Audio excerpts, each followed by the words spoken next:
Welcome to Black and White Cairo Ministries, where Christ is meeting you in a personal view. Today's gospel is from the 7th chapter at the 11th verse. Soon afterwards, Jesus went to a town called Nain, and his disciples and a large crowd went with him.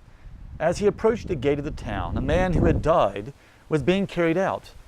He was his mother's only son, and she was a widow, and with her was a large crowd from the town.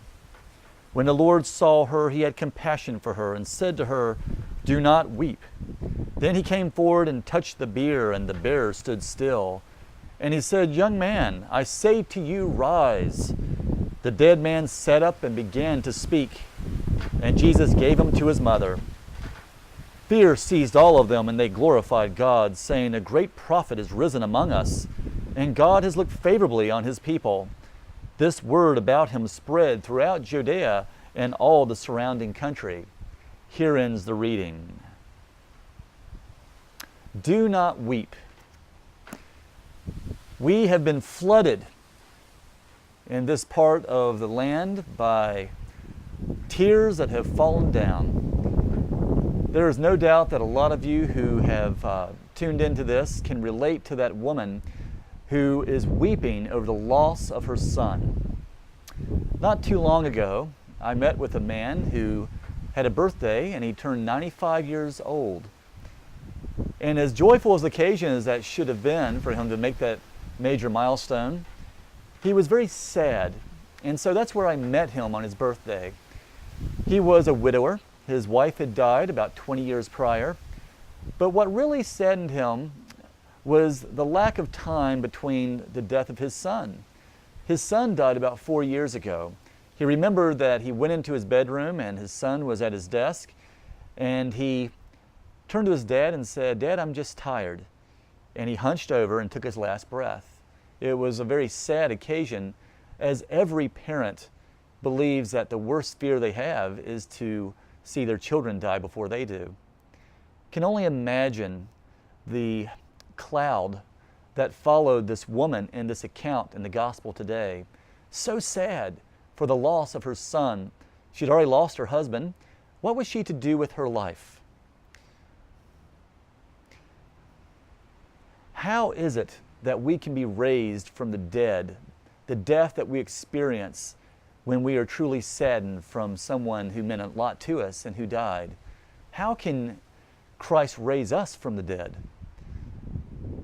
I think that that woman who went out with her son in that casket, she never in a million years would have thought that her son would have risen up. And yet, here is Jesus Christ who comes out and touches it, touches the bier. And I can imagine the pallbearers as they looked at him on touching that casket and saying, "Rise up." And creak, opens that door, and there he is. Did the mother faint? Did the people drop it? I don't know, but what an amazing miracle they had just seen. From that point on, they began to spread the word of Jesus Christ. Not that he was the Messiah, but that he was a prophet.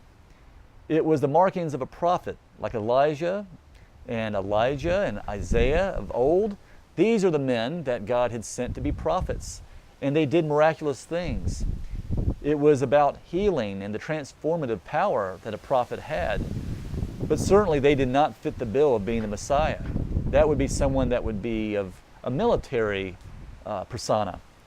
So Jesus was analyzed very quickly and given the title that he was a prophet. But you and I both know that Jesus was much more than a prophet. Only God could do something as miraculous as raising someone from the dead. And maybe that is the mark that we need to proclaim to the world, that the Messiah comes in the still, quiet places and he reaches out and touches us and says, "Raise up." Many people are hurting. Many people have suffered loss, and you may be one of them. And if you are, Jesus is telling you today, do not weep. That time is over. It is time to move on and to move forward. If you truly love the ones that have died, you will honor them in your memories. It doesn't take away the pain, but with the love of Christ, joy does come into the picture. You hold fast to those memories of when your children were so dear to you. You remember their occasions, their events, and their celebrations, and those will never be taken away from you. Today, perhaps it is you that needs to raise from the dead.